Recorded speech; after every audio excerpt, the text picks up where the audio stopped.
everybody, it is Taylor of Summer Del Sol here. Today I'm working on the dreaded transmission tunnel. So we've seen a ton of reports online saying, hey, these are a pain, and due to the nature of the folding process from the factory, they're not quite exact every time. It's just a stackable issue. So today I'm rolling the dice and seeing if I have a cooperative transmission tunnel or a fussy one. Let's find out. So, as the real ones remember, I definitely have some clearance issues with the shifter. Definitely going to have to take some off here, but thankfully that should be covered by a shift boot. And while the passenger side looks pretty promising, the driver side has a pretty significant gap. There's also a fair amount of clearance above the transmission tunnel, and the final culprit is getting that front-facing square tube aligned as well. I've got a lot of work, but I also have a plan. Oh yeah, it's all coming together. Okay, so it looks like I've got a few of the points that are off on this transmission tunnel. So how I'm planning on attacking it is pushing down from this location here at the back.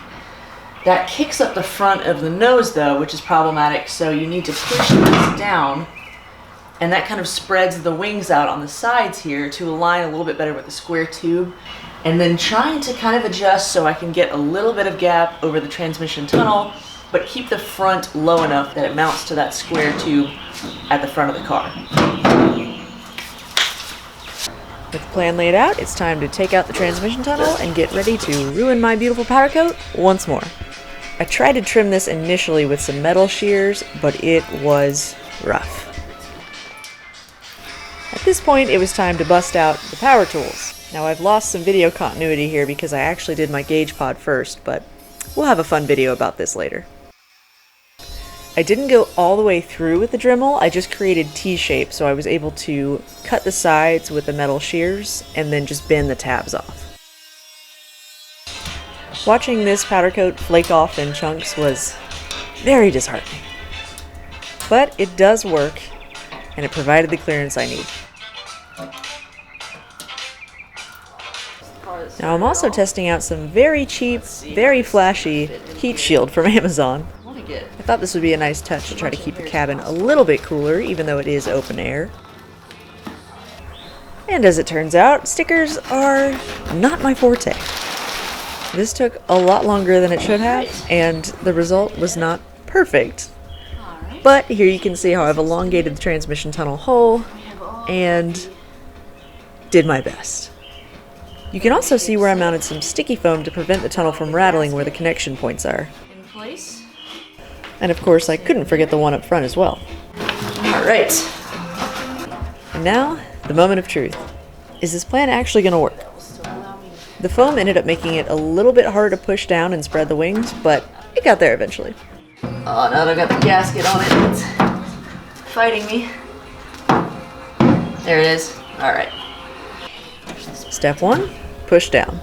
So you'll notice here that I'm not pressing this all the way down to make contact. I don't actually want all of these panels touching all the way through. I'm also using self-tapping removable screws and then swapping them out for the ones provided in the kit. They're a little bit longer and they allow me to retain that gap I'm wanting. This one. For the time being, I'm actually just marking the locations where I want to drill because it's a lot easier to remove the tunnel, drill the holes, and then reinstall. Alright, we marked it. With both of those locations marked, I drilled the holes.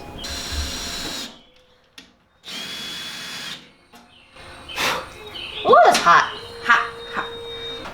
Although it was a tedious process, it gave me an accurate spot on where I could mark this, and it meant that I wasn't going to have to worry about the position of the tunnel while I was drilling those holes.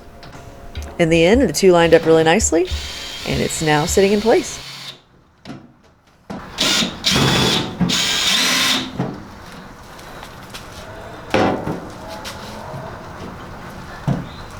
As I mentioned earlier, I left a slight gap here, but from above you can barely tell there's any room there. There's some slight overlap, but so far the passenger side looks good. From above, I should have enough wiggle room to push this down, and on the inside of the driver's side, I'm pretty pleased with how this is lined up as well. With everything lined up pretty nicely, I went ahead and installed 2 screws very loosely. With the passenger side down, I worked on the driver's side. I ended up sliding this over a little further left, but got the holes mocked up nicely. And in they go. With the sides down, it was time to work on the top. I put as much pressure as I could on the top, pushing that down in order to get access to that square bar.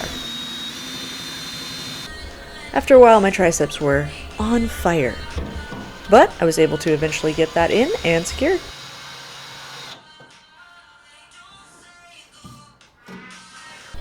So my camera was dying at this point, so I didn't get those front left screws, but for all intents and purposes, pretty much everything is secure here. I just wanted to go through and highlight some of those gaps that I mentioned. You can kind of get a finger in here. You've got a little bit of clearance here so nothing rattles. If this kind of stuff doesn't bother you, the transmission tunnel is probably not going to give you too much trouble. If you're trying to get metal on metal, that's where I can see how it'd be very, very frustrating. There's plenty of clearance up front on the driver and passenger side. And I have plenty of room to shift with. So there you have it. My transmission tunnel is installed, and that was honestly way easier than something like the dash pod. As always, thank you guys so much for watching and following along. I'm excited to show you the progress on the dash pod for the next video. That one's gonna be something. It's gonna be something. But until then, I'll catch you next time.